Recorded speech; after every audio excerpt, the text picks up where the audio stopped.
Assalomu alaykum aziz qonunchilar. Sizlar bilan Quyonchi. Bugun rubrika nomdan sotuvgacha bo'lgan quyon rubrikasini keyingi soni. Bugun quyon bolalarini ajratishimiz kerak. Shu joyda ozgina aytib o'tmoqchiman. Keyin quyonlarga 6-tak dushanba yo seshanba kuni nima qilingandi? Ivermektin ukol qilingandi. Bugun ikkinchi partiya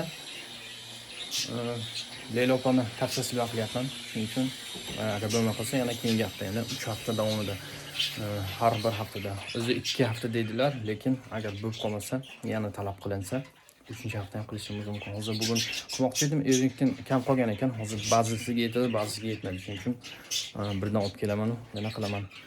Shuni ham ko'rsatmoqchi edim. Bo'lmadi.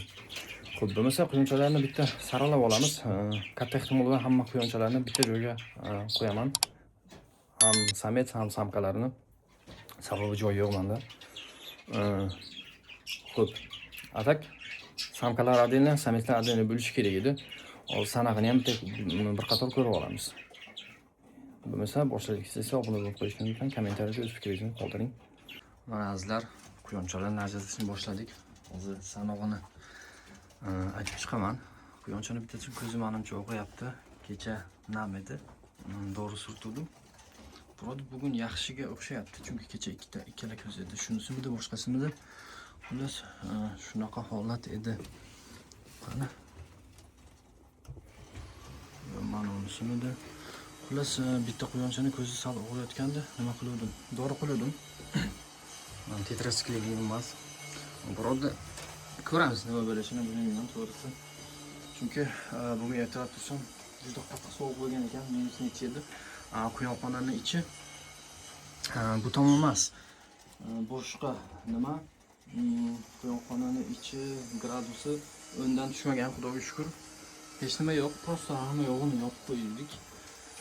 Mana bu teshikni ham hozir yopib qo'yamiz. Bu yerdan bu ventilyatsiya uchun qilingan teshik edi. Spesial man qilmaganman, lekin ventilyatsiyaga zo'r ishlayapti. Agar ko'rib turgan bo'lsanglar, o'ynayapti. Bu yaxshi nima tortyapti-da. Havoni yaxshi tortadi. Shuning uchun bu yerda juda ancha kam quyon 50% quyonim mana shu yerda bo'lsa, 50%. Hid kam bu yerda. Juda yaxshi ishlayapti. Ana burchakda pastda ham teshik bor. Keyin eshikni ham ochib qo'yaman. Hozir shu yerda turibman. Nima uryapti. Shuning uchun bu yerda ventilyator ham kerak emas. Eshikni ham ochib qo'yaman ba'zida. Hid ancha kam bu yerda. Tozalash kerak bu yerlarni. Mana bu yerni tozalash kerak. Mana pastda ham yiqilib turibdi. Havo sovuq bo'lganligi uchun buni ochib, eshikni ochib tozalashim kerak. Shuning uchun bu ishni qilmayapman. Sal havo issin, xudo xohlasa boshlaymiz.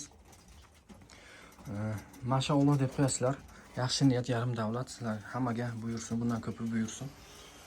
Bugun juda ko'p poteriya bo'ldi. Hozir yana 8 ta quyonchani bilmayman 50 turibdi. Bitta qatordagi quyonlarning hammasi o'lib qoldi. Kecha tug'di, o'lib qoldi. Endi birinchi marta tug'ishi bo'lganligi uchun hali jungini ham yulgani yo'q edi. Shuning uchun sal nastreniya baribir nima bo'lsa ham tushib qoldi-da.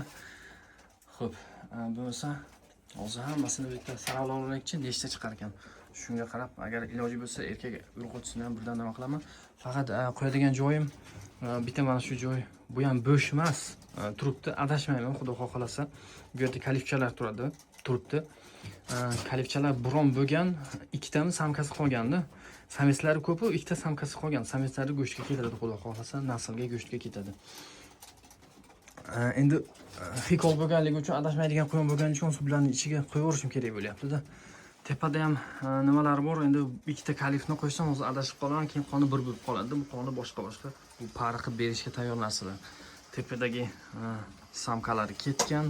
5 ta quyon, hozir xudo xolasa mana bu yerdan ham 2 ta quyon egasini kutib turibdi. Egasi biron qilib qo'ygan. Egasiga ketadi, u yerdan 3 ta ketadi, bitta odamga. Bu yerdan 2 ta samkasi qolgan. Bu ham egasi chiqsa berib yuboramiz, egasi chiqmasa bu ham go'shtga ketadi degan narsa. Xo'p, bo'lmasa boshladik. Qolganlarni ham shuni ajratib olaylik.